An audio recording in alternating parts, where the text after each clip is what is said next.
OTK sınavına salınmış bu sualın izahına baxaq. Məhlullar məsələsinə aiddir sual.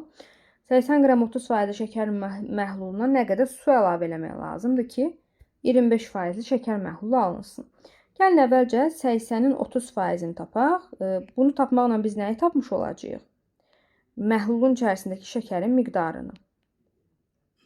Sıfırlar ixtisar gedir, qaldı 24 qram şəkər var imiş. Şəkər. Daha sonra tez kəsr xətti çəkirsən, surətdə yazırsan 24, yəni şəkərin miqdarını.